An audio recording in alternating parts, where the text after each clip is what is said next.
Bienvenidos a una nueva edición de Plenario en una jornada muy especial donde está conmocionada todo el mundo por el fallecimiento del Papa Francisco, una noticia que se conoció bien entrada la madrugada de hoy y que obviamente conmueve a todo el mundo, como decíamos, y impacta claramente en la Argentina. Impactará en este Congreso seguramente. Hubo un sinfín de pronunciamientos respecto de la infausta noticia. Ayer justamente el Papa había encabezado la ceremonia, el tradicional Angelus, que se celebra en la Plaza San Pedro. Había vuelto a subir al Papamóvil para recorrer por última vez justamente esa plaza. Inclusive bendijo a algunos chicos que le acercaron y no pudo, alcanzó a pronunciar una frase respecto de las Pascuas. Toda la homilía la prestó la pronunció otra persona, pero fue un portavoz justamente de la Iglesia. Pero esa fue la última aparición pública del Santo Padre. Quien será recordado obviamente como el argentino más importante de la historia. Será imposible que en el futuro justamente pueda haber un argentino que vaya a ocupar semejante sitial. De eso, de cómo va a impactar en el Congreso de la Nación, porque seguramente o probablemente pueda llegar a haber algunas postergaciones, suspensiones que puedan llegar a darse en la agenda muy nutrida que está prevista para la semana. De todo eso vamos a hablar con mis compañeros, pero primero vamos rapidito a los títulos que dominan esta jornada.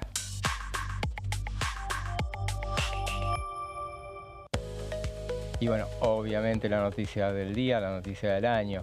Falleció el Papa Francisco, el mundo entero despide al líder espiritual, el presidente Milei viajará a Roma.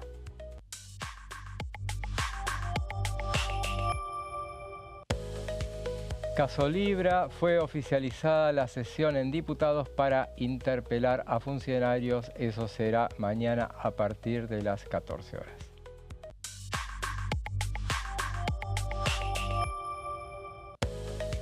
Y Comisión de Legislación del Trabajo, esa es la noticia más reciente, se suspendió la reunión para tratar la reforma sindical, estaba prevista para mañana y puede ser la primera de varias suspensiones que puedan llegar a anunciarse. Veremos si eso se da a lo largo de este programa. Y esos son los títulos principales de esta jornada y ya los presento a quienes me acompañan. Sebastián, ¿cómo estás? ¿Cómo estás, José? Bueno, sí, esta emisión de Plenario nos encuentra de manera inesperada con esta noticia que generó conmoción mundial, mucha congoja, por la muerte de, por lo menos de mínima, el principal líder religioso de Occidente. Y estamos hablando de uno de los principales líderes del mundo, el argentino más trascendente de la historia por el sitial que le tocó ocupar durante su paso por el Vaticano.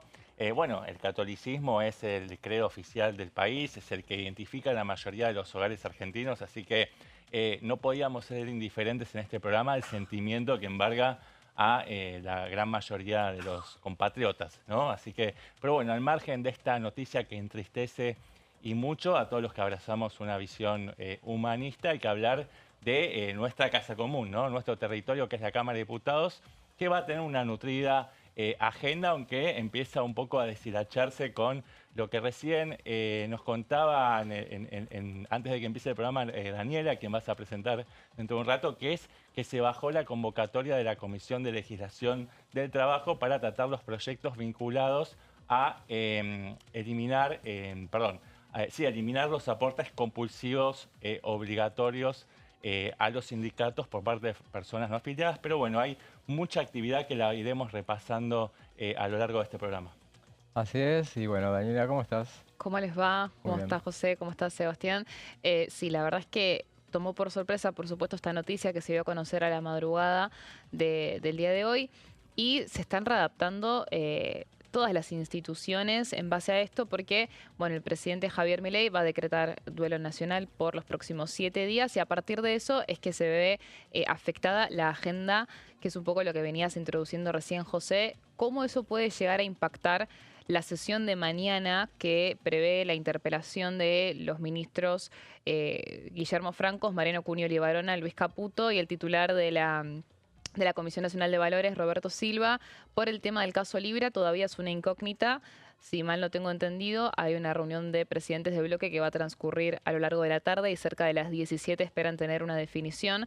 Si te parece después, José, vamos a hablar de si se puede realmente suspender esta sesión, cómo se puede suspender esa sesión y a quién le podría llegar a resultar conveniente o no la suspensión de esa sesión en base a, por supuesto, los intereses políticos que hay detrás. Pero una de las reuniones que también están previstas para mañana tiene que ver con la bicameral de DNU.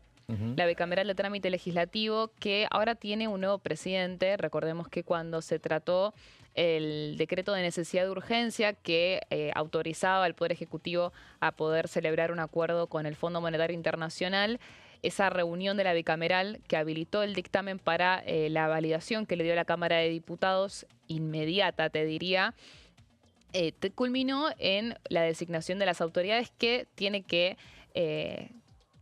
intercalar entre cámaras técnicamente todos los años. Claro. En este caso estamos hablando del diputado Oscar Sago del MID, que sorprendió con su postulación durante esa reunión, esa famosa caótica reunión que se dio por el tema del DNU del acuerdo con el fondo. Y desde entonces había una gran pregunta que rondaba en, ¿cómo va a actuar Oscar Sago como presidente de la bicameral de DNUs? Que hasta ahora, durante la gestión del presidente Javier Milei, un poco actuó con el fin de frenar los intentos de la oposición de avanzar con los posibles rechazos a los decretos de necesidad de urgencia, si bien es cierto que la bicameral tiene la tarea de reunirse cada vez que hay un decreto de necesidad de urgencia que se publica. En la práctica lo que termina sucediendo es que no se reúne y se terminan esperando esos 10 días hábiles que tiene para pronunciarse para recién entonces poder elevar el tratamiento a cámaras y avanzar con los... Un caso infrecuente fue el que sucedió justamente el último tratamiento, que fue el tema del DNU, porque estaba urgido el gobierno nacional. Exactamente. Generalmente lo que termina pasando es al revés. No se suele buscar que se apruebe, se suele buscar que se rechace y si no queda ahí, porque la realidad es que si no rechaza si las dos cámaras no rechazan un decreto de necesidad de urgencia, mantiene su vigencia. Claro. Entonces, sorprendió, la semana pasada con la convocatoria de esta reunión de la bicameral, que en este caso va a tratar todos los cambios que se dieron a lo largo del último año del gobierno de Javier Milei en relación a la ley de ministerios. Si recordamos justo cuando empieza a activarse el plan motosierra, fue muy conocido y muy famoso el afuera que el presidente siempre refería en cuanto a hacer este recorte del Estado. Parte de este recorte del Estado tuvo que ver con sus propios compañeros, ¿no? De hecho, pasamos de tener 22 ministerios a tener 9. Y ahora vamos a repasar un poco cómo quedó esa estructura. La reunión es mañana a las 11 de la mañana. Como decíamos recién, va a contemplar los cambios en la ley de ministerios que se hicieron durante el gobierno de Milei. Estamos hablando de un total de 14 decretos de necesidad de urgencia que transcurrieron a lo largo de este año y pico, que modificaron justamente la estructura de los ministerios. Como decíamos recién, si pasamos a la siguiente placa, de 22 pasaron a haber 9 ministerios, contemplando, por supuesto, el de jefatura de gabinete. El de jefatura de gabinete que, recordemos que uno de los cambios importantes que hubo tuvo que ver con la absorción del Ministerio del Interior, porque el jefe de gabinete, Guillermo Francos, antes era el ministro del Interior, y lo fue por bastantes meses. Fue después de la ley Bases que, con la salida del ex jefe de gabinete, Nicolás Posse, Francos asume como jefe de gabinete y absorbe toda esa área que también le correspondía a él, que era el Ministerio del Interior.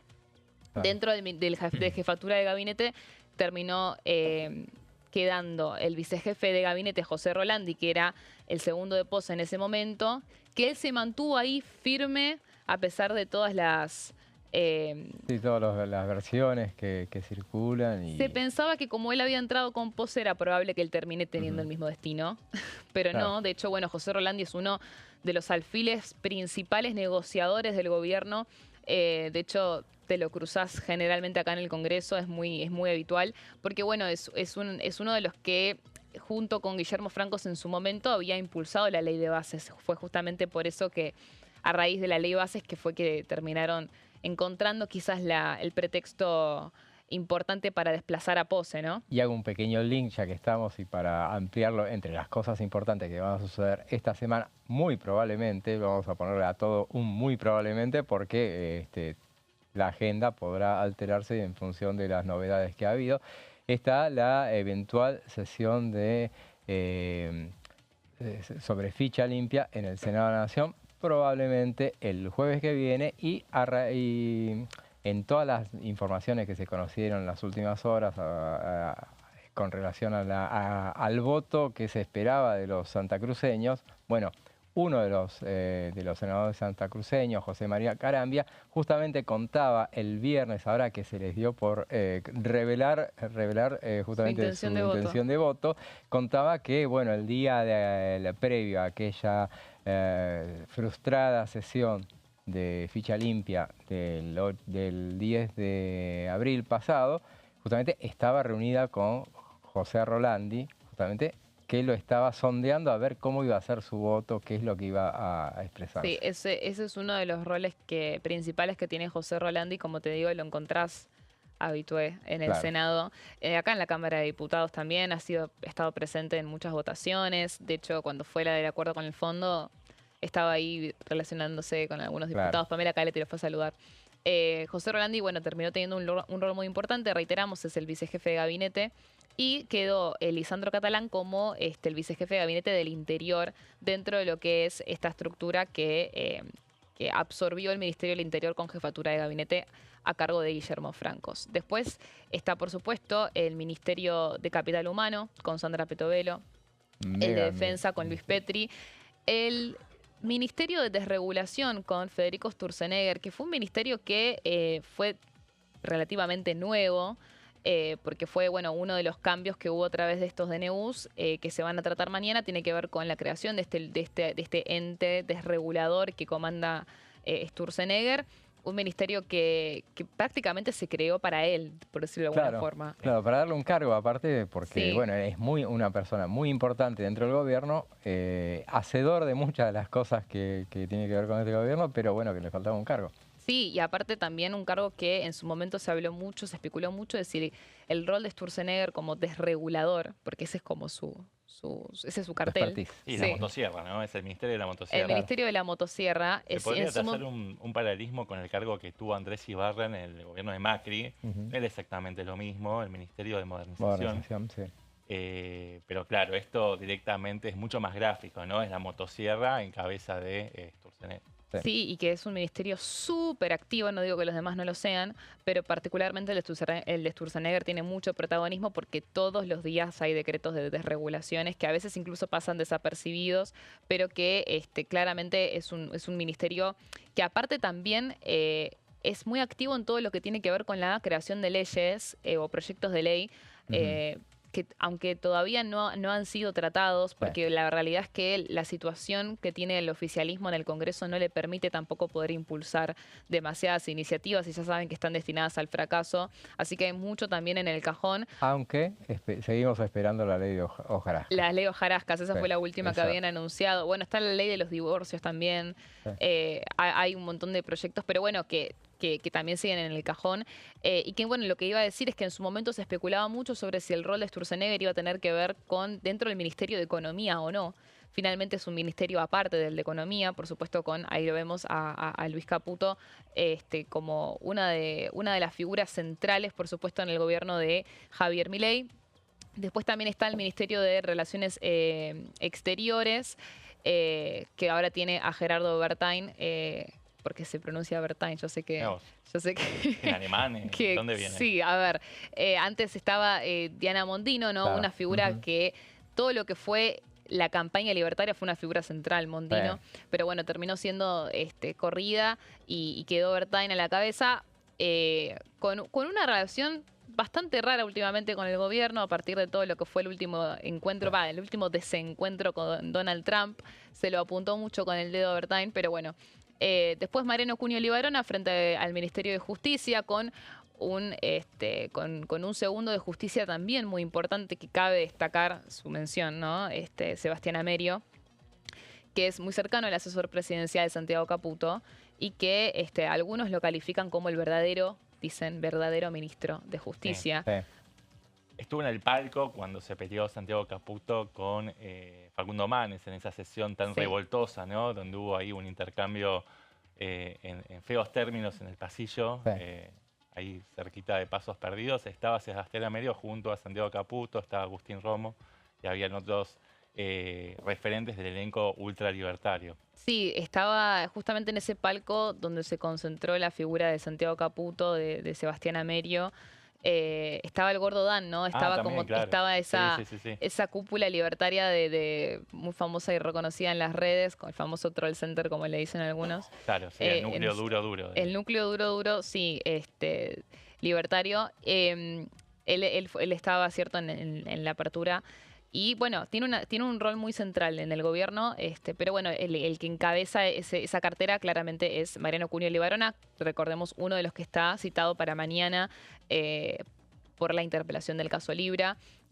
Porque bueno, en su momento, cuando dio el presidente Milei esta famosa entrevista con Jonathan Viale, él lo había mencionado a Cunio Libarona como un posible defensor o estratega de lo que iba a ser la defensa judicial por el tema de Libra. Y bueno, no podemos dejar de mencionar al de Salud, por supuesto, Mario Lugones, y la de Seguridad, Patricia Bullrich, otra ministra que acá en la Cámara de Diputados tiene mucho protagonismo porque, bueno, las reformas y todos los proyectos de ley que tienen que ver con seguridad, quizás proyectos de ley que pueden impulsar ahora, a pesar de no tener un Congreso tan afín al oficialismo, porque en algún punto las medidas o las reformas de Bullrich trascienden un poco la cuestión partidaria, ¿no? Recordemos que las reformas de Bullrich han tenido apoyo incluso de sectores opositores que no suelen apoyar al gobierno. Estamos hablando de reiterancia, de antimafias, y que tiene ahora el próximo desafío, que es el régimen penal juvenil, que a todo esto, entre paréntesis, es otra de las agendas de esta semana, aunque hay que ver si se mantiene. Tenían planeado dictaminar el proyecto de régimen penal juvenil para justamente que tiene como centro la baja de la edad de la imputabilidad, con un acuerdo que hicieron entre todos en los 14 años. La semana pasada, si no me equivoco. El 8 de abril. El 8 de abril, justo cuando fue que se terminó votando todo lo de Libra. Claro. Así que eso quedó pendiente. La idea es que esta semana se retome, pero bueno, como bien adelantaba José, la agenda quedó medio en suspenso y por la noticia todavía aparece, del Papa, ¿no?, en la agenda a las 17 horas. Todavía aparece. Plenario que va a estar encabezado por la Comisión de Legislación Penal, ¿no? Son 4 comisiones. Hoy hay 2 reuniones importantes sobre ese tema en la Casa de Gobierno. Una de ellas, en las 2 protagonizadas justamente por Karina Milei y el asesor Santiago Caputo. En una de esas se va a analizar justamente el viaje, lo que tiene que ver con el viaje del presidente a Roma. Y la otra, a posteriori, va a participar el presidente de la Cámara de Diputados, Martín Menem, donde van a ver qué va a suceder mañana a partir de las 14 en esa reunión, cómo se planifica la reunión de mañana justamente. Pero bueno, todo estará linkeado con lo que se vaya a hablar, justamente lo que decías recién, Daniela, respecto con los jefes de bancada respecto de eventualmente si se va a realizar mañana finalmente la interpelación. Sí, si no estoy leyendo mal, sería mañana a las 17, el plenario de legislación penal, familia, niñez y juventudes, justicia y, bueno, presupuesto y hacienda. ¿No es el miércoles a las 17? El miércoles, dije mañana, no, perdón, pienso que es martes. Sí, no. El miércoles a las 17. Esa es la idea.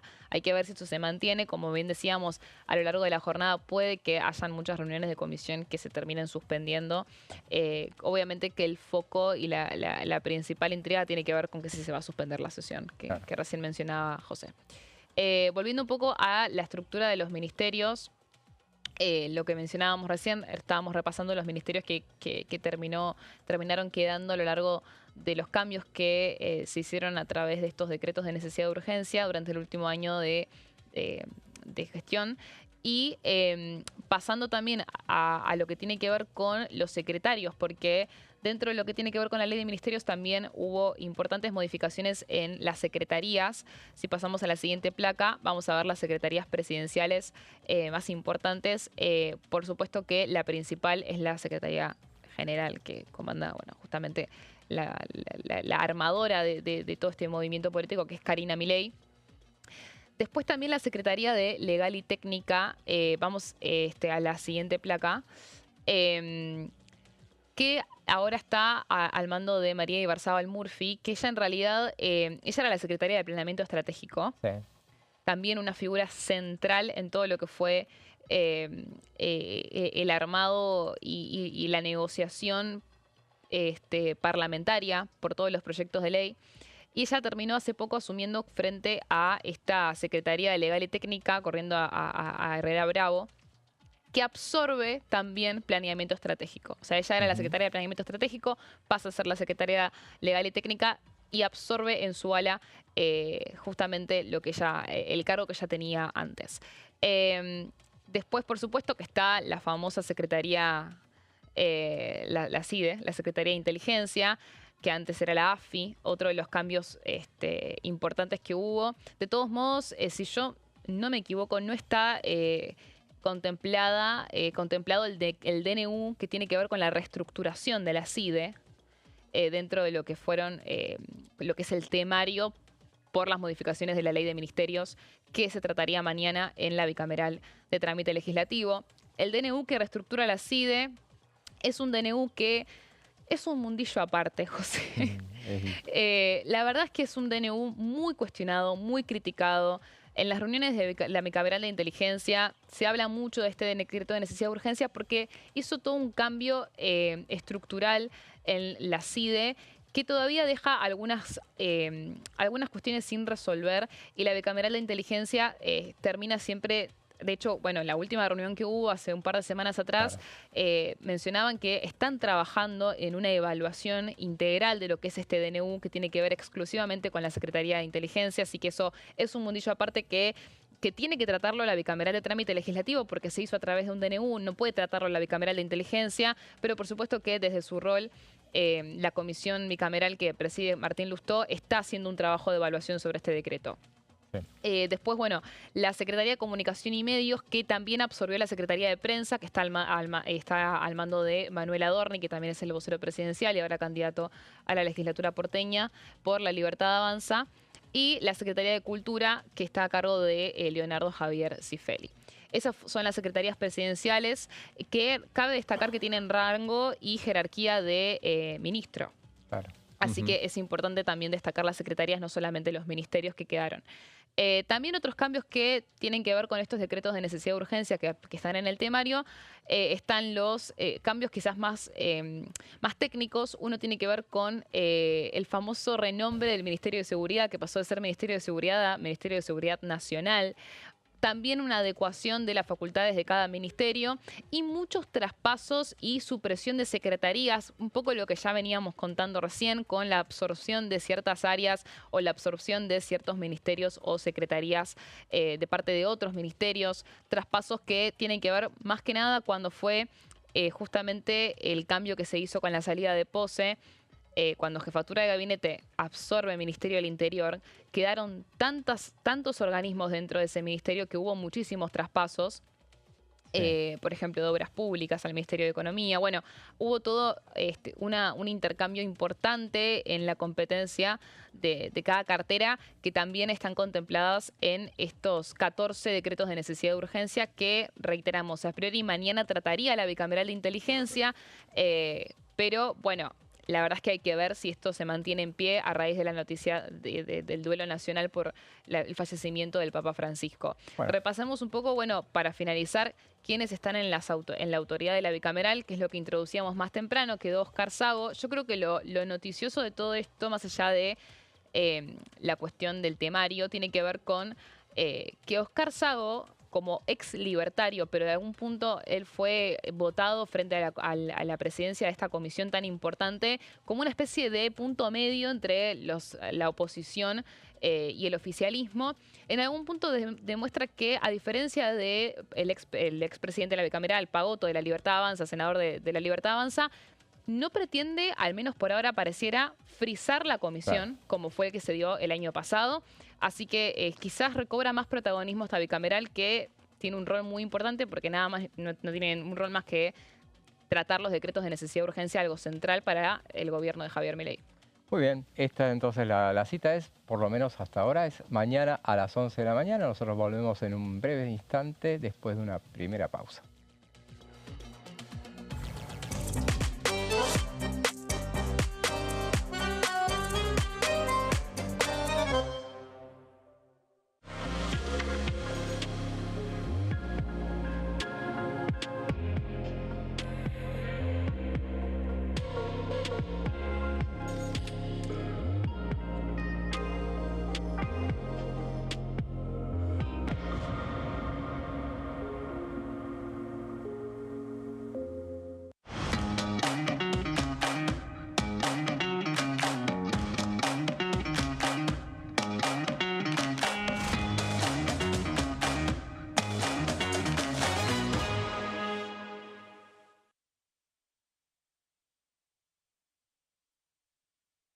En este momento, millones de niños y niñas tienen desnutrición severa.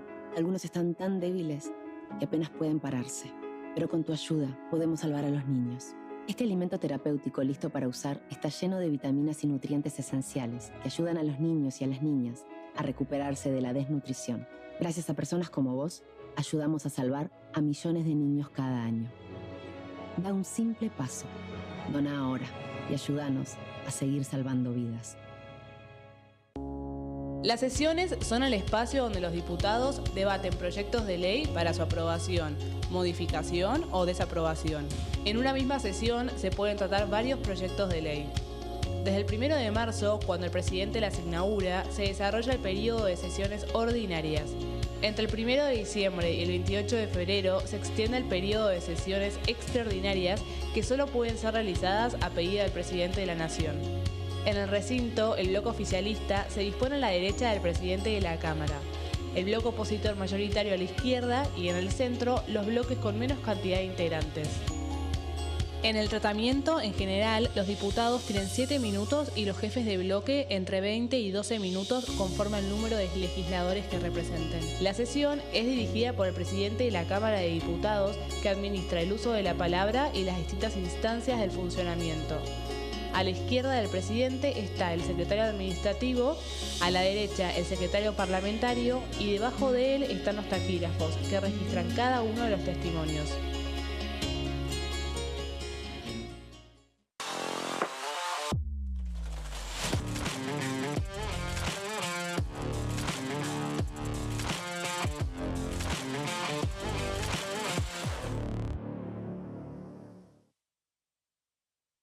Dengue, Zika y chikungunya. Presta atención a estos síntomas.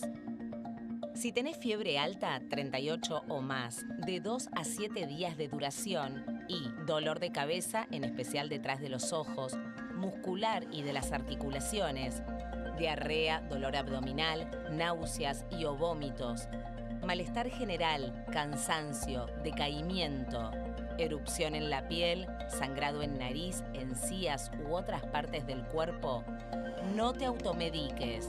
Toma mucho líquido, usa repelente y acércate a un centro de salud.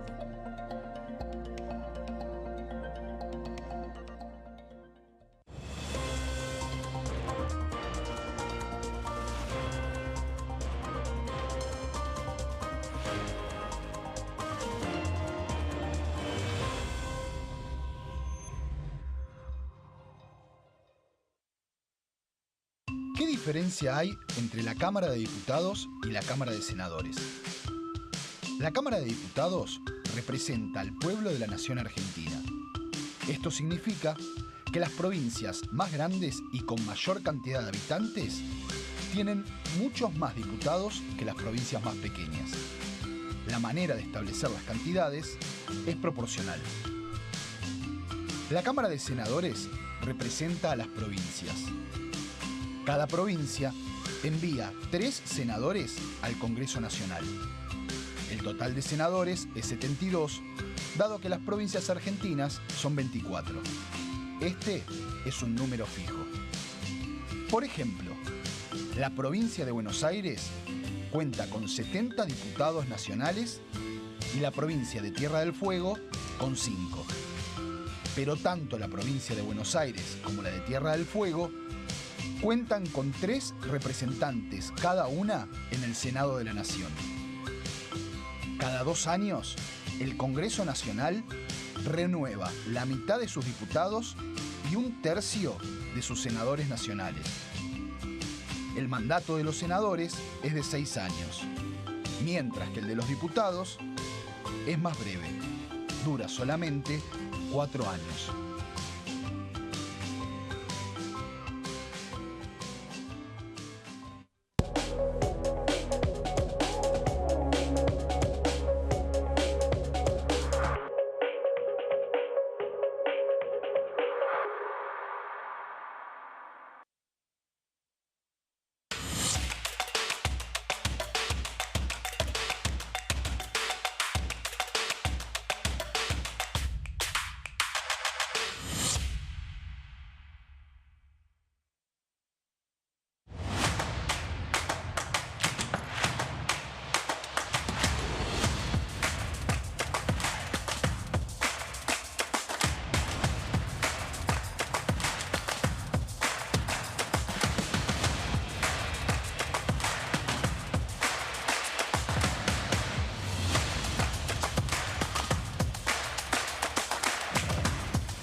Y seguimos con plenario y en el corte nos preguntáramos entre nosotros qué va a suceder mañana, si tendrá lugar finalmente la sesión de interpelación convocada por la oposición.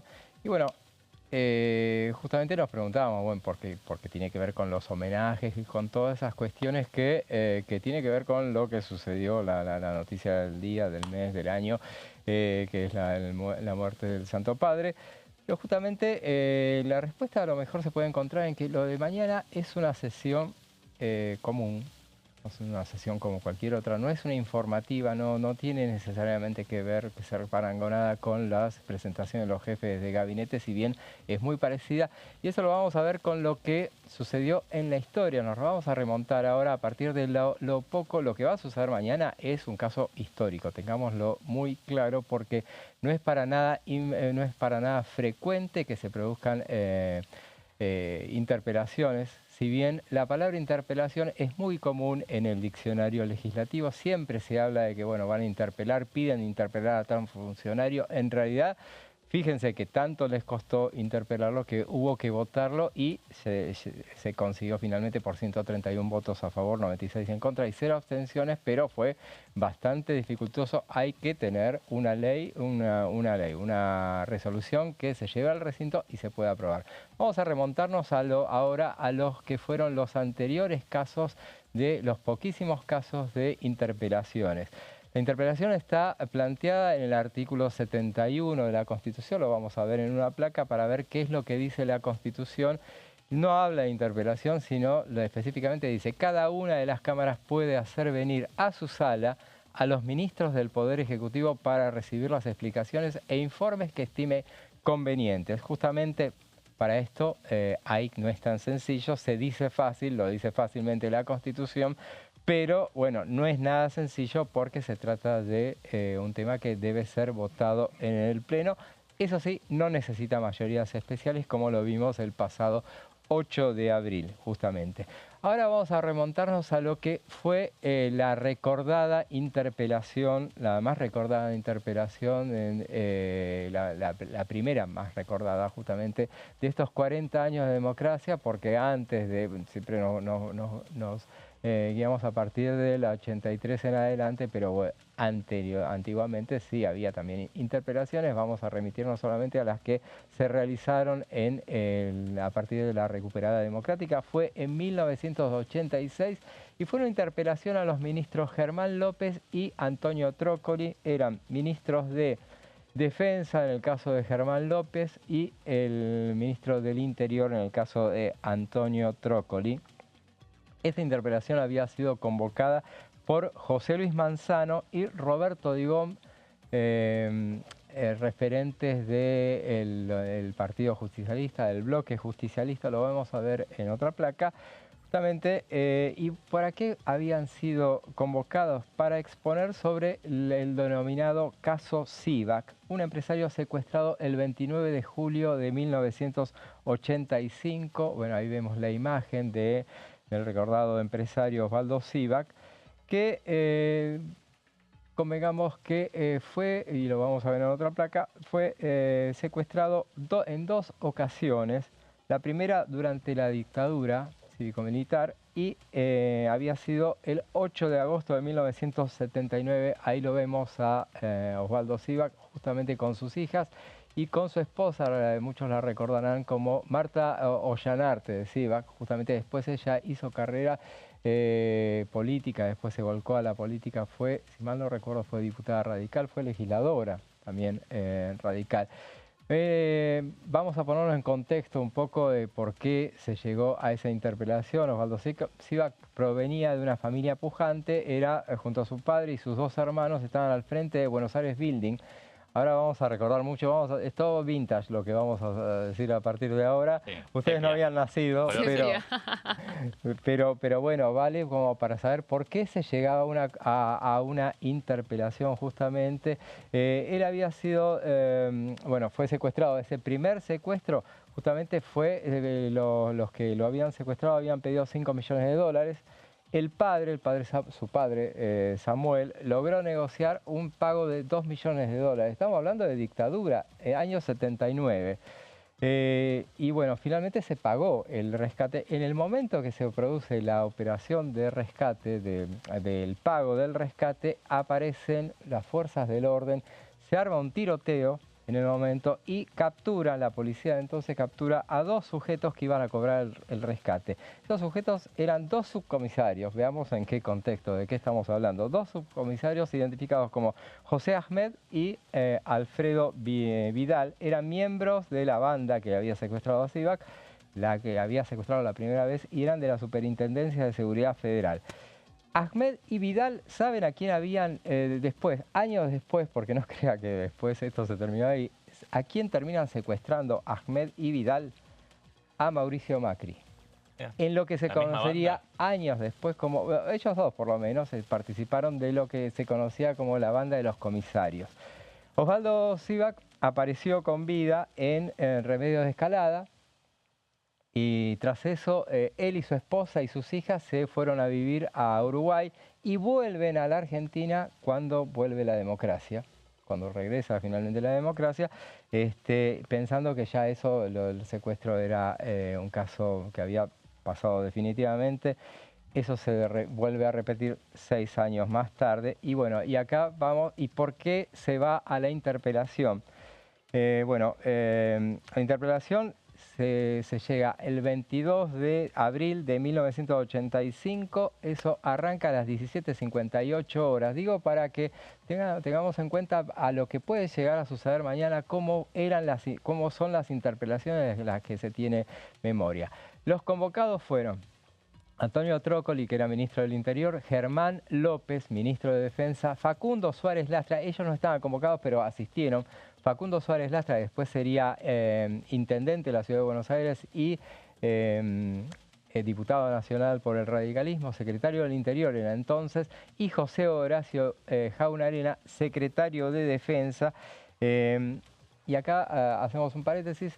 Trócoli ya había sido interpelado el año anterior, pero esa pasó desapercibida prácticamente. En el 85 había sido la primera interpelación, pero justamente como no pasó nada en esa ocasión, lo que más se recuerda es esto que se vivió entonces. Presidió esa sesión Roberto Pascual Silva, que era diputado radical santafesino, fue 2 veces diputado, reemplazó en esa oportunidad a Juan Carlos Pugliese, el recordado Juan Carlos Pugliese, que era presidente de la Cámara de Diputados.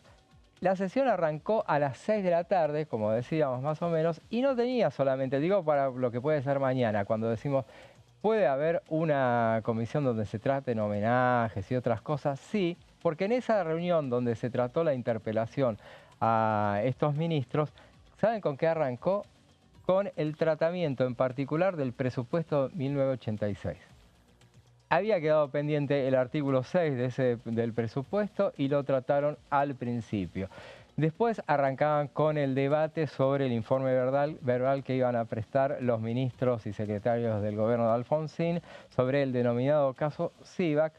Y ese día, recordemos cómo había sido entonces, Osvaldo Sivak, el 29 de julio de 1985, es secuestrado un año antes de la interpelación, es secuestrado, había quedado en pasar a buscar a sus hijas por el colegio, pero lo secuestran antes cuando iba a una sesión de terapia. Piden $3 millones por su rescate y finalmente el rescate se efectiviza el 11 de agosto, el pago del rescate el 11 de agosto, pero Osvaldo Sivak nunca fue liberado. Eran tiempos muy complicados, salíamos de la dictadura, inicio de la democracia y una mano de obra desocupada que estaba dispuesta a seguir haciendo los negocios que hacía antes. Y ese primer gobierno debió lidiar con toda esa cuestión. Meses después, justamente, la familia de Osvaldo Sivak denuncia que agentes de inteligencia operaban en el Ministerio de Defensa y habían intentado extorsionarlos después de que habían hecho el pago del rescate. Eso fue lo que motivó ese pedido de interpelación, que arrancó a las 6 de la tarde, hay un cuarto intermedio hasta las 19:40 ese día, pero como no lograban ponerse de acuerdo en la interpelación que se iba a llevar adelante, vuelven a pasar a un receso hasta las 21:50. Ahí ya están de acuerdo y arrancan y pasan todos los 2 ministros y los secretarios. Expuso en primer lugar Antonio Trócoli, y recordó que, bueno, recordó los 2 casos de los 2 secuestros que había habido y dijo que en el segundo secuestro reprocha a la familia de Sivak que hubiera decidido puentear a la autoridad policial ya en tiempo de democracia y encarar en forma directa las tratativas de los secuestradores. En esos días, por ejemplo, hay muchos nombres que se repiten en la actualidad. Diputado de entonces era Adam Pedrini, tío de Juan Manuel Pedrini, actual diputado nacional chaqueño. En ese momento él dice que no los están interpelando, que están invitados. Ahí le dicen que, bueno, y dice que qué hacen ahí los secretarios, porque ellos no estaban, no tenían por qué hablar, que eran los ministros los que estaban interpelados, y le dice, bueno, acá el reglamento le dice, los secretarios pueden permanecer en el recinto, le dice el presidente de la Cámara, y tienen voz. A continuación se genera un fuerte debate porque después de que habla el ministro Trócoli, habla Jaunarena, pide hablar. El gran debate que se arma en torno a, bueno, si puede hablar o no puede hablar, porque aparte ya había habido un debate previamente de que si Trócoli podía hablar, porque en el orden de la citación figuraba primero Germán López. Germán López nunca habló en esa interpelación. El que habló fue Horacio Jaunarena. Finalmente fue autorizado. ¿Y saben quién le da el ok para que hable o dio los argumentos para que podía hablar? Leopoldo Moró, uno de los diputados que va a estar presente mañana en la sesión, en ese momento diputado radical. Bueno, finalmente, él dice que que hay lagunas reglamentarias, la democracia estaba muy en pañales todavía y justamente hay lagunas reglamentarias y se ponen a debatir. 16 oradores tratan el tema de si puede o no hablar Jaunarena. Después finalmente terminan hablando. Arranca Digón finalmente, hace la primera pregunta, hace una larga locución, después hace su primera pregunta y Trócoli le dice, bueno, pero hágame todas las preguntas, y le dice porque bueno, él le pregunta, por ejemplo, qué limitaciones de inteligencia de operación tiene la Policía Federal que obligan a la intervención de grupos especiales para investigar delitos de tipo común, tales como el secuestro de Osvaldo Siva. Le contesta al ministro que haga el resto de las preguntas y después le va a contestar una por una. Le dice que no, que va a ser, que él necesita repreguntar y le dice, y él va a hacerlas de a uno. Trócoli le dice que de esa manera el señor diputado interpelante me va a tener todo el tiempo que se le ocurra repreguntándome sobre la base de preguntas anteriores. Gran debate, 16, ahí es cuando se produce el 16 oradores de a ver cómo podía llegar a ser la interpelación. Finalmente terminan resolviendo que haga todas las preguntas y después él se va a tomar el tiempo y tiene la obligación Trócoli de contestarlas sí o sí, una por una. Hace todas las preguntas, 12 preguntas hace y al final, y esto es lo que recuerda la historia, a continuación hace escuchar una grabación que hace estallar la sesión justamente porque le dice, a ver, la última pregunta es si correspondía esa conversación a una conversación que había mantenido con la esposa de Osvaldo Sivac, Antonio Trócoli. En el audio, hasta ese momento Trócoli había dicho que él no había hablado con Marta Ollanarte, y ahí se confirmaba no solamente que había hablado, sino que él confirmaba, admitía a Trócoli que tenía la sospecha de que habían participado agentes de inteligencia en el secuestro. Entonces, cuando termina de escucharlo, él se pone muy nervioso, Trócoli, le dice, reacciona diciendo que no entendía el significado de la grabación, ni mucho menos el mal gusto que significa traerla al recinto, porque cuando uno habla por teléfono, lo que menos se puede imaginar es que del otro lado lo están grabando, dice. Los que lo estaban grabando eran los servicios de inteligencia, en realidad no era Marta Ollanarte. Hay una gran discusión, el ministro insiste en que la Policía Federal estaba en condiciones técnicas y de inteligencia como para resolver esas cuestiones y dice, en ningún momento se le encomendó ninguna investigación, esto es cuando finalmente contesta la pregunta, ninguna investigación ni en forma deliberada ni en forma elíptica a ningún grupo o persona que estuviera fuera del esquema de la Policía Federal. Dije también que la propia familia Sivac, aconsejada por amigos, y ahí salta el hermano de Sivac, Jorge Sivac, que está en uno de los palcos y le dice, no mienta, ministro, no mienta. Ahí se arma un gran lío. Trócoli le pide al presidente de la Cámara que desaloje las bandejas. Silva ordena desalojar la bandeja, obviamente y previsiblemente. Se pasa a un cuarto intermedio porque es imposible restablecer el orden y la sesión continúa el 28 de mayo de 1986, arranca a las 20:45 y terminaría esa sesión a las 3:05. Luego hay la primera sesión, y que puede llegar a ser lo que suceda mañana, no necesariamente es así, pero esa primera interpelación, convengamos, la primera de la democracia, dura en realidad 4 reuniones. 28 de mayo, 29 de mayo, desde las 19:55 hasta pasada la medianoche, y el 4 de junio finalmente arranca de nuevo esa sesión y arranca diciendo que pide la palabra César Jaroslavsky, presidente del Bloque Radical, y pide para que ya cerrara el debate. En el interín habían hablado todos, no. Los que se limitan a hablar son Trócoli y Jaunarena. A la segunda reunión fue Trócoli, acompañado por Facundo Suárez Lastra, o sea, defensa ya se corre de la discusión. En ese debate se habla, ustedes también lo deben recordar, ustedes no habían nacido, pero deben recordar uno de los nombres que se tira sobre esa interpelación que están tan recordada, el nombre es Raúl Guglielminetti, que había operado, había sido parte de los grupos de tarea de Automotores Orletti, y finalmente termina siendo custodio de Alfonsín. Entonces, en ese debate donde se mezcló todo, obviamente, pero todo giraba sobre todo los manejos de las cuestiones de la seguridad de entonces y, bueno, en esos debates se tiraron esos nombres. Finalmente termina ese primer debate, esa primera interpelación de la democracia, que en realidad fue la segunda, pero que es la más recordada, junto con la que vamos a mencionar ahora. Pero antes vamos a decir cómo terminan eso, porque digo, tengámoslo en cuenta, por qué son absolutamente infrecuentes las interpelaciones, porque pueden terminar muy mal. En la próxima placa, en esta, vemos. Germán López renunció el 2 de junio, 2 días antes de la última fecha de interpelación. Dijo que era por razones de salud. Obviamente tenía que ver con esto. El comisario general de la policía también renuncia por el escándalo este. Y Antonio Trócoli se mantuvo un tiempo más, pero renuncia.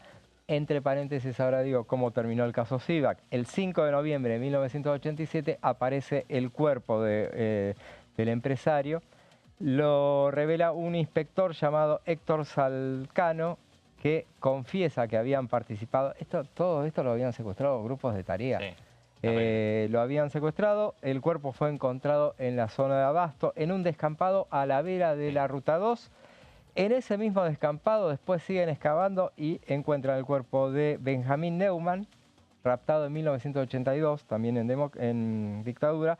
Y más tarde Eduardo Oxenford aparece y había sido secuestrado en 1978. Todos esos habían desaparecido. Bueno, finalmente, por este secuestro son detenidos 8 policías, 2 policías se suicidan en el camino y el resto fueron condenados. Último rulo que digo, Buletti. Buletti es uno de los comisarios que estaban involucrados en el secuestro. Participó en el desbaratamiento del primer secuestro. Se hace amigo de la familia Sivak y participa él después en el secuestro posterior. Bueno, ahí damos vuelta a la página, pasamos al muy recordado caso de la segunda interpelación. Fue la de Domingo Cavallo, 23 de agosto de 1995, interpelado el ministro de Economía. En este caso, él pide ser interpelado, él pide ser invitado a esa interpelación. 23 de agosto de 1955. Cavallo lanza una fuerte embestida, furibunda embestida contra el empresario Alfredo Chabrán. Nadie sabía quién era Chabrán, pero era prácticamente un desconocido en aquel entonces y la prensa ni siquiera tenía fotos de él, pero bueno, él era un poderoso empresario. Miren qué tan poderoso era. Era dueño de correos privados, todos los correos privados eran de él, controlaba los depósitos fiscales de Seiza, las rampas de los aeropuertos y los free shop. Cavallo pide ser interpelado, ¿por qué? Porque en diciembre pasado se había aprobado la ley del correo, el nuevo marco normativo. La semana anterior a esto se había intentado en diputados convertirlo en ley, ese marco normativo que resistía a Cavallo, justamente y finalmente no alcanzan a reunirse, pero era inminente la aprobación de la ley. Cavallo denuncia mafias enquistadas en el poder y presenta a Chabrán como el jefe de la mafia.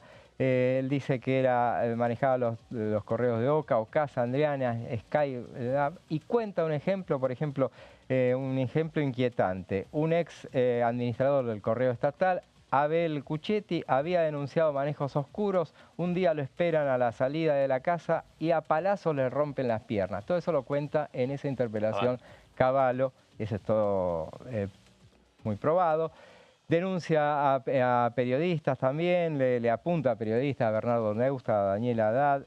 Mezcló todo, se enojan los jefes de los bloques del peronismo con él. Es un parteaguas esto de Cavallo. Finalmente, bueno, termina Cavallo, un eco de la presentación de Cavallo. En octubre de 2004, la Corte Suprema emite un fallo que serviría como precedente que puede llegar que tienen que tenerlo en cuenta mañana los funcionarios que se presenten. Los funcionarios que sean interpelados cuentan con tanta libertad para expresarse como quienes los interrogan, le dice. Bueno, finalmente, porque no podía ser que los diputados pudieran decir lo que quisieran, los invitados, los ministros que se presentan a una interpelación, corren con los mismos fueros que tienen los diputados, porque en ese momento lo habían denunciado a Cavallo los dueños de Oca y Ocasa. Y para terminar ya y no extendernos más, la última interpelación en realidad pasó desapercibida, pero es la de Cavallo en el Senado, 24 de abril de 1996. Lo convocan para dar detalle de las últimas medidas adoptadas en materia tributaria, luego de que hubiera tenía que ver con impuestos internos, un proyecto del Ejecutivo para prorrogar el pacto fiscal que obligaba a las provincias a dejar de cobrar esos tributos. 3 meses después de esa interpelación, que no tuvo consecuencias para él, pero todo ya venía muy desgastado por las interpelaciones, Cavallo termina dejando el ministerio, no solo por eso, sino por todo lo que había acarreado. Una pequeña postilla, José. Bueno, vos decías recién que no existían, que era un personaje misterioso, Chabrán, en los años 90, que no habían fotografías de él.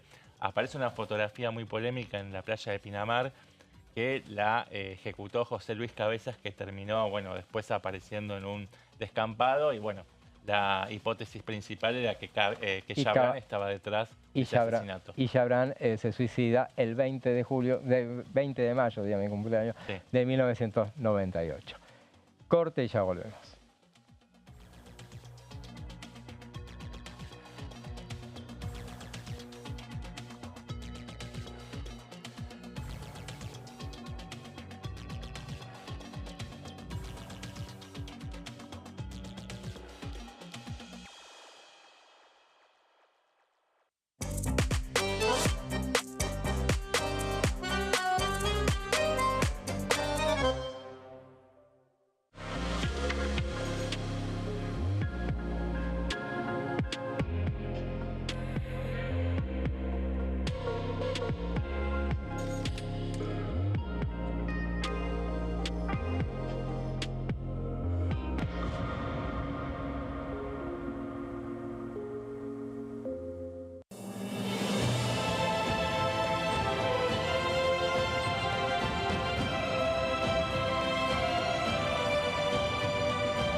En este momento, millones de niños y niñas tienen desnutrición severa.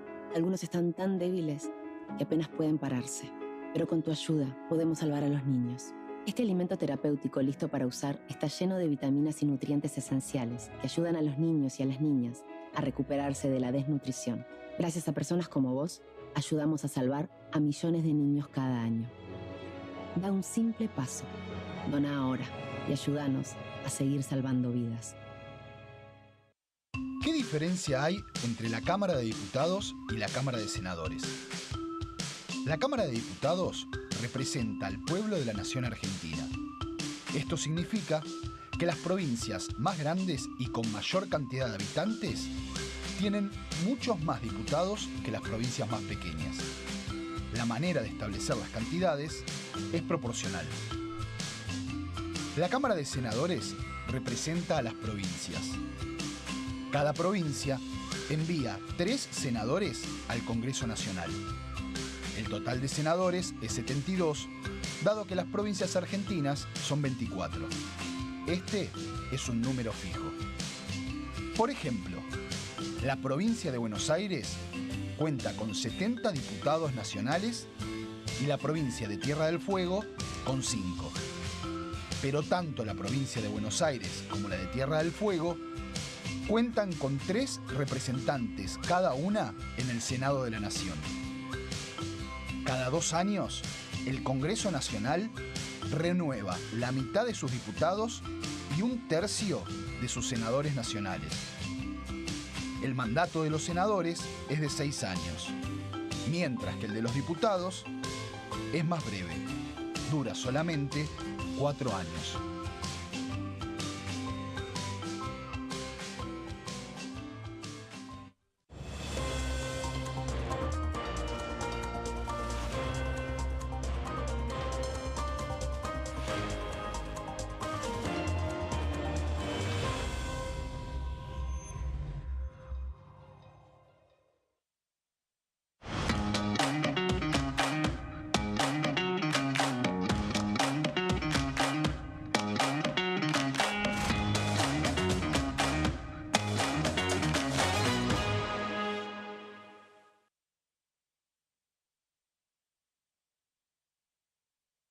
Dengue, Zika y chikungunya.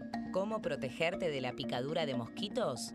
Para prevenir el dengue, Zika y chikungunya, evita que el mosquito te pique.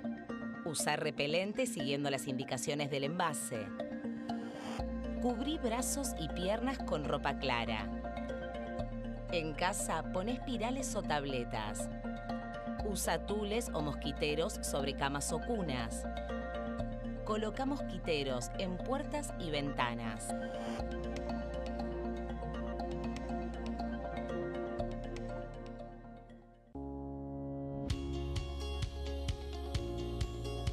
Cuando un proyecto de ley ingresa a la Cámara de Diputados, ya sea creado por un legislador, enviado por el Poder Ejecutivo o producto de una iniciativa popular, se trata primero en las comisiones correspondientes para luego ser tratado en el recinto por los diputados.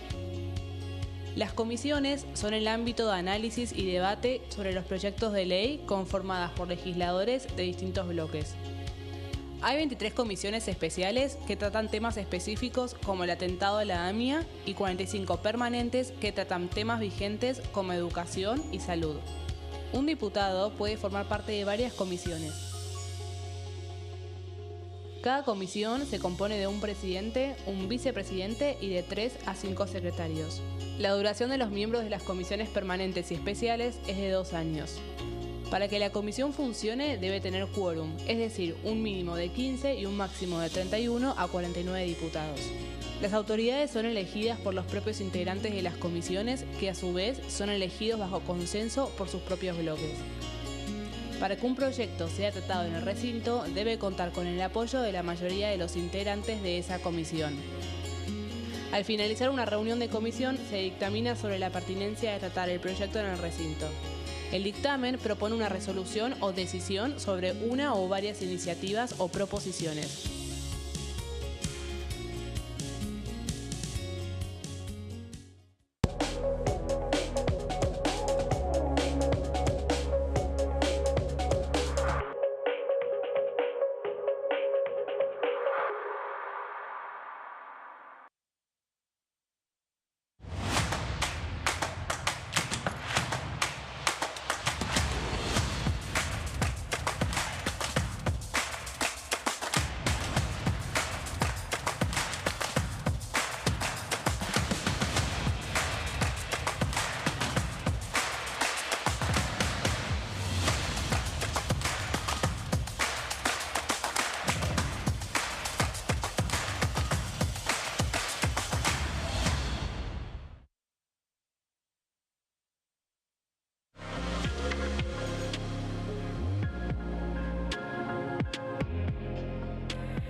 Tercer bloque de plenario, bueno, en el tema del día, del mes, del año, sin lugar a dudas, es la muerte del Papa Francisco. Y para hablar sobre ese tema vamos con alguien muy cercano, que fue muy cercano al Santo Padre. Nos vamos a la ciudad de Buenos Aires.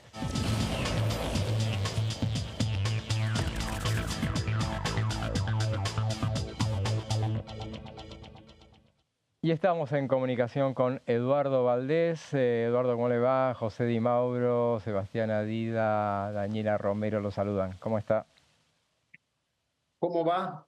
Un gusto. ¿Cómo les va? Una jornada muy especial. Bueno, usted lo conoció muy bien al Papa, fue amigo del Papa justamente. Y bueno, queríamos saber algunas, las primeras expresiones respecto de la noticia. Esperada de alguna manera, puede decirse, pero bueno, no por eso dejó de sorprendernos. La verdad, José, es que yo lo esperaba, no lo esperaba. Les juro que ayer, al verlo el día de Pascua, al verlo el sábado santo, al verlo el viernes, que realmente lo vi tan activo, les juro que sí lo esperaba a 2 semanas cuando me hablaban que el diagnóstico cada vez era peor, pero se ve que uno lo veía Superman, ¿no? Que cuando lo vi el viernes, cuando lo vi el sábado, cuando lo vi el domingo, es como que mi mente ya se olvidó de que estaba bastante delicado de salud. Entonces hoy a la mañana, cuando a las 5:30 de la mañana me llama Máximo Carbonari, un amigo mío que trabaja en el Vaticano, que es laico, y me llaman por teléfono y me cuenta que acaba de morir el Papa, me sorprendió mucho. No estaba preparado mi mente ni mi cuerpo para eso. Sí estaba hace 2 semanas.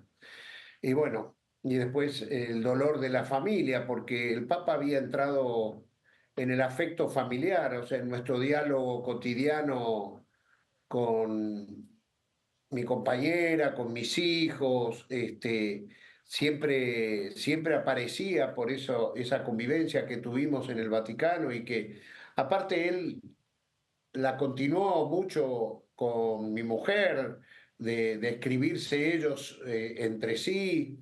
Hoy mi mujer recién hará 2 horas me llamó entre lágrimas, diciendo que para ella después de la muerte de su padre esta era la muerte más importante porque él había cubierto un poco ese lugar y se portaba de esa manera con la familia. Y entonces eh, a mí me tenía más cortito, digamos, era más permisivo con mi mujer y con mis hijos que conmigo.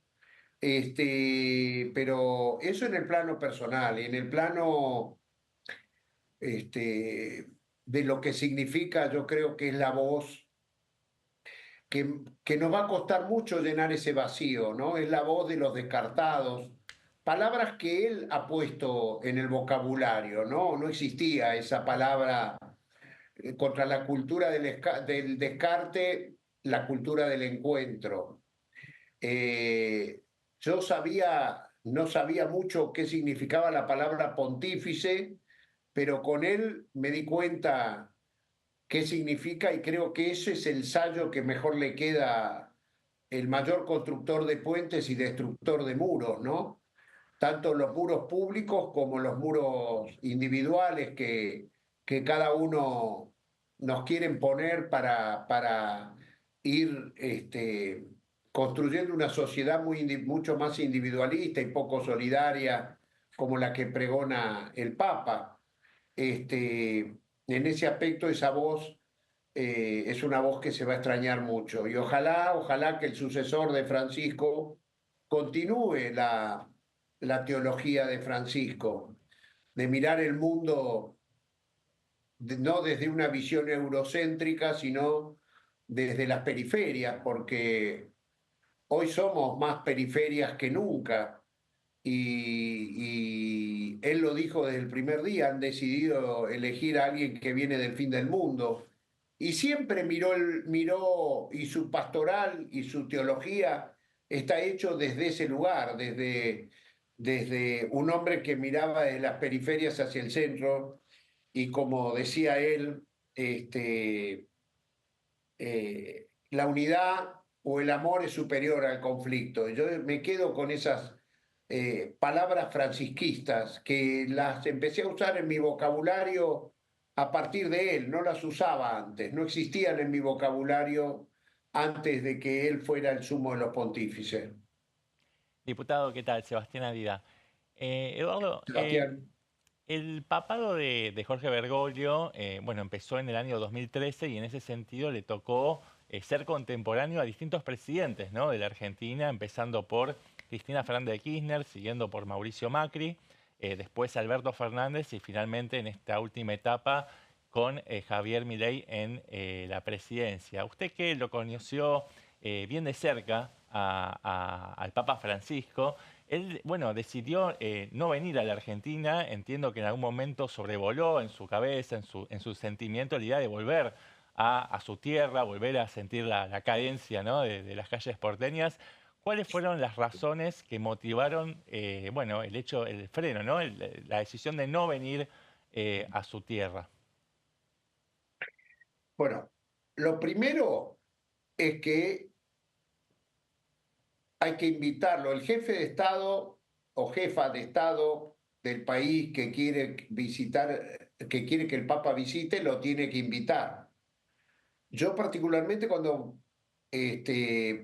presenté cartas credenciales al Papa, le llevé una invitación de Cristina Fernández de Kirchner a visitar la Argentina. Y si ustedes quieren, les quiero decir que mi gran frustración fue esa, no poder lograr venir con el Papa. Yo me imaginaba bajar las escalerillas del avión con Francisco pisando tierra argentina.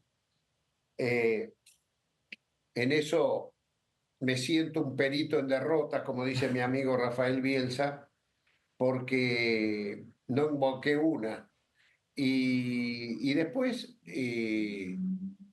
yo creo, a mí me habían dicho muchos de los que hablaban con él en el último tiempo, estoy hablando hace 5 o 6 meses para adelante, que él tenía ganas, que él estaba preparándose para venir, que había probado su cuerpo en el último viaje que hizo, que creo que fue en África, ¿no? Creo que el último viaje que hizo el Papa, y quería probar porque era un viaje largo, y quería ver cómo estaba su físico para eso. Y el físico le respondió muy bien en ese viaje, y entonces se preparaba para venir, creo que a Argentina y Uruguay. En el medio apareció este problema respiratorio y no se pudo concretar.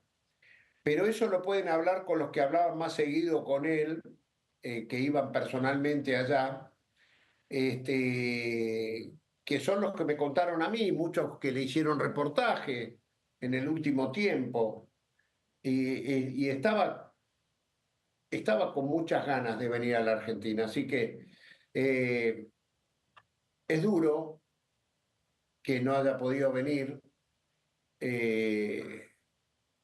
Yo me contentaba si el cuerpo de él podía descansar en su país, porque él tenía un gran orgullo de, de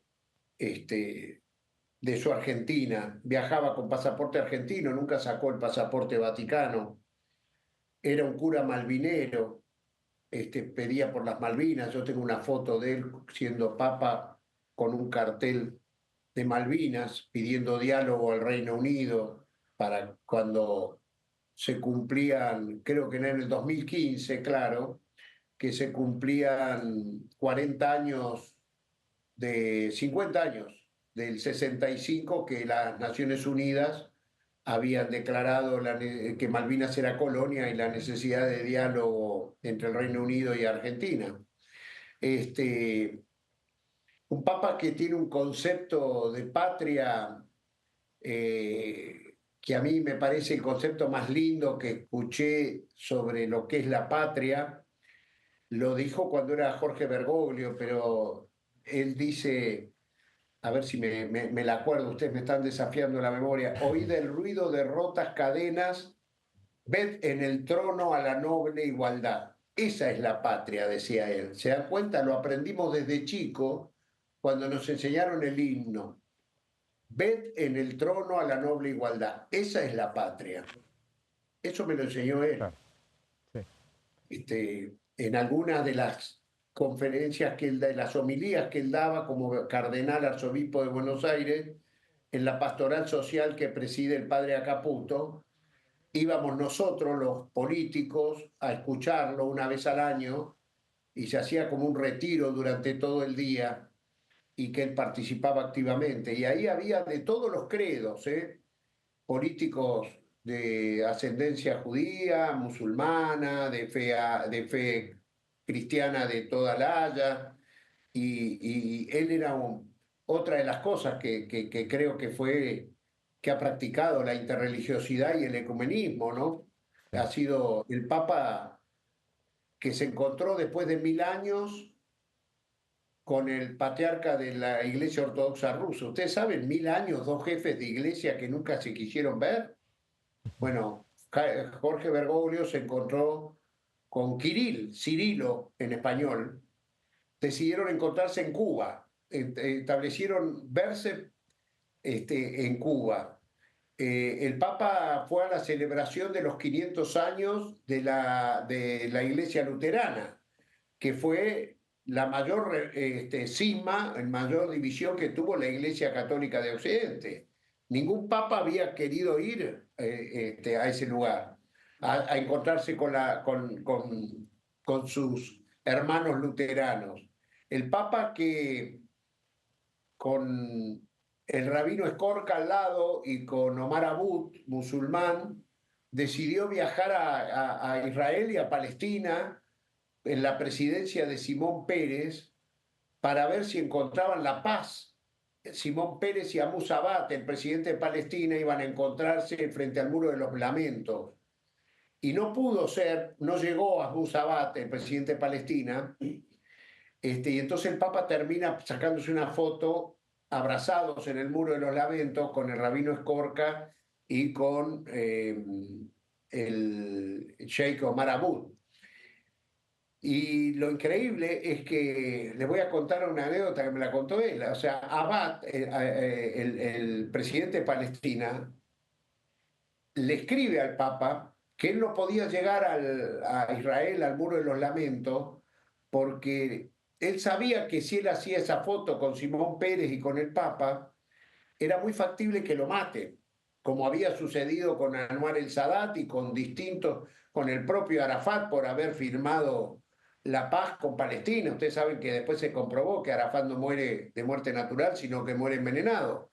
Y él dice, yo estoy dispuesto a morir, le dice a Abad, yo estoy dispuesto a morir, pero no pude terminar de convencer a mi mujer. Ahora la he convencido, si usted nos invita al Vaticano, yo voy y me encuentro ahí con Simón Pérez y usted. Y efectivamente se concretó ese viaje y ya quedaba un mes y medio de presidencia de Simón Pérez en Israel. Por supuesto, el primer ministro era Netanyahu, que no acudió en nada a la visita que hizo Francisco a Israel, pero las apuestas por la paz. Y cuando Abad fue al Vaticano, el Papa aprovechó esa visita del presidente de Palestina para canonizar a dos religiosas palestinas, que creo que fueron las primeras dos santas palestinas, en la presencia de Simón Pérez, ¿no? Digo, este peregrino de la paz, no es que yo te la cuento, lo jugó, había que ir en esos momentos a poner el cuerpo a Israel, a Palestina, había que ir a Colombia, donde él fue a firmar el tratado de paz que acababan de celebrar la guerrilla con el gobierno de Santos, y el Papa tuvo mucho que ver porque lo invitó al presidente Santos y al expresidente colombiano al Vaticano, primero para relanzar el proceso de paz. Diputado, acá Daniela... El Papa, perdónenme, termino con esto, el Papa que en el momento de que Donald Trump en la campaña electoral quería construir un muro en México, él decide viajar a México y ir a Ciudad Juárez y hacer el camino de los espaldas mojadas, caminando hasta llegar a la frontera y rezar una misa en la frontera de Estados Unidos con México. De un lado estaba el pueblo de Estados Unidos, del otro lado el pueblo mexicano, para que nunca pusieran un muro. Ese es el Francisco que yo recuerdo, el constructor de puentes, con eso lo justifico, y destructor de muros. ¿Cómo le va, diputado? Daniela Romero lo saluda.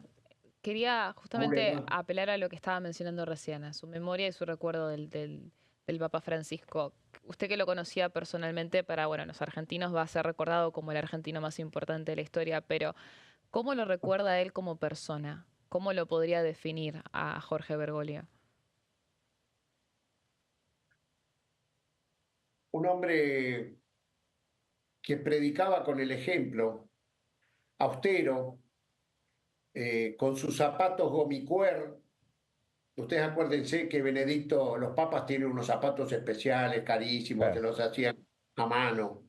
Bueno, él usaba unos gomicuer, que aprovechando Crónica le mando un abrazo grande a Alicia Barrios, porque se los llevaba Alicia desde Buenos Aires, porque él se los hacía acá en Buenos Aires, que decidió no vivir en los aposentos vaticanos para dar el ejemplo, y vivía en una habitación de 30 metros cuadrados. que predicó que quería pastores con olor a oveja, y el primer pastor que tenía olor a oveja era él, que se metió en los lugares más impensados en, en cada uno de los viajes. La seguridad vaticana no sabía cómo hacer para querer convencerlo que no fueran por ese lado, y eran los lados que él me decía, cuando me dice que no vaya a tal lado es porque me quieren ocultar algo. Y entonces él iba más a propósito a esos lugares que le decían que peligraba su seguridad. Miren, les voy a contar, no sé cómo estamos de tiempo. Estamos muy acostados, le pido síntesis máxima. Temuco, él me invitó a Temuco, Sí. cuando viaja a Chile. ¿Por qué me invita a Temuco? Porque ahí iba a hacer la misa con los mapuches y los huincas, como se denominan los blancos, ¿no? Y habían puesto 3 bombas en 3 iglesias 48 horas antes que llegara el Papa. Todo era para que no fuera el Papa a rezar la misa en ese lugar. Bueno, yo, temeroso, como siempre, le escribí, tenga cuidado con venir acá, está complejo el tema. Y ¿para qué? Cuando lo vi, que después me invitó, fuimos con Mario Cafiero, no me lo olvido más, y después estaba allí Juancito Grabois, que también lo recibió en la sacristía, nos invita al lugar donde él se cambia después, y me agarra y me dice, ¿viste que no hubo un solo acto de violencia, que había que venir acá? Y lo cierto es que es verdad, nunca más hubo una bomba en ese lugar, nunca más hubo esa violencia que había habido 48 horas antes que él fuera. Él desafió a todos, y les digo, la homilía que el Papa reza, mitad en español y mitad en lengua originaria mapuche, es digna de escucharla al día de hoy. Esa es la última imagen que me queda de Francisco y que me la llevo guardada en mí, y por eso mi compromiso siempre con la convivencia entre los que vivimos en la Argentina, los que viven en Chile, entre sean originarios, sean de origen europeo, sean del origen que sea la Argentina, es un lugar abierto a toda la humanidad. En esta ciudad de Buenos Aires, la mayor expresión, donde vemos todas las colectividades habidas y por haber. ¿Y por qué no vamos a convivir con los que vivían antes en esta tierra, antes que nosotros? Diputado, Ese es un ejemplo que me llevo de Francisco. Nos queda poquísimo tiempo. En 30 segundos le sacar una duda solamente. ¿Por qué, teniendo en cuenta que los presidentes que se reunían con el Santo Padre, bueno, siempre hay un determinado tiempo que tienen las audiencias? En el caso de Cristina, ¿por qué tuvo más tiempo que los demás presidentes? 30 segundos, le pido. ¿Usted se imagina que no era porque él quería? Las entrevistas papales terminan cuando el Papa dice basta. Claro. Y usted solo cayó en eso, ahora aguántesela. 2 horas y media fue el primer encuentro, que fue un almuerzo. Después hubo 3 almuerzos más o menos de esa misma horario. Y la última que me tocó, que fue el 7 de junio, el Día del Periodista, era un día domingo, a las 5 de la tarde en el aula Paulo VI. Hasta el día de hoy es récord absoluto de la reunión de un jefe de Estado con un papa, que no hubo almuerzo, no hubo nada, que es 1 hora 48. Bueno, ahí usted me llevó a esto, yo no lo quería decir, había un buen embajador. Muy bien, bueno, está muy bien, diputado. Sí, con Mauricio Macri la reunión tuvo 22 minutos nada más, ¿no? Perdón, Como ¿puedo para hacer la meter un comparativa. bocadito chiquitito en Tenés relación? 10 segundos. 10 segundos. Diputado, una duda que tenemos los periodistas. Esta semana la agenda puede ser que se suspenda a raíz del duelo nacional. Mañana hay una sesión muy importante que justamente lidera la oposición por el tema Libra. ¿Cómo ve ese escenario? Mire, yo le he presentado una nota firmada por varios diputados pidiendo una sesión especial con motivo de lo que ha pasado del Papa Francisco. La verdad que nosotros, creo yo, deberíamos suspender todas las actividades y honrar a Francisco y entrar como ustedes empezaron diciendo que era el argentino más importante de la historia. Nuestro país debería dar el ejemplo. A mí me parece, hoy mismo le he presentado al presidente Martín Menem y debo decir que me llamó hoy temprano el presidente de la Cámara, Martín Menem, me sorprendió gratamente hablándome de que estaba muy afectado él también por la muerte del Papa Francisco. Permítanme contarles que una de las cosas gratas que me pasó siendo yo embajador fue la visita de Eduardo Menem, el papá de Martín, con Susana Valente, su mujer. Almorzamos en mi casa y compartimos toda una tarde a la cual se sumó el presidente de la Academia de Ciencias, Marcelo Sánchez Orondo, y pasamos una gran tarde vaticana con los papás de Martín. A quien yo valoro mucho, Eduardo Menem, que fue mi presidente de la Convención Constituyente y que en cuanto tengo oportunidad de decirlo en el recinto o acá en Diputados TV lo digo. Gracias, diputado. Bueno, terminamos el programa con usted. Muchas gracias. Bueno, después le devuelvo los minutos. Gracias. No tiene que devolver nada. Llegamos al final, nos recontrapasamos, me va a matar, pero bueno, gracias. Y nos engolosinamos con el diputado Valdés, que fue uno ameritaba, de los pocos dirigentes que tuvo tanta proximidad con el Papa Francisco. Así es, Daniela. Nos vemos en la semana. Con ustedes nos volvemos a encontrar mañana a partir de las 15. Disculpas para todos, disculpas para pasos perdidos. Nos excedimos en el tiempo, pero me parece que lo ameritaba. Hasta mañana.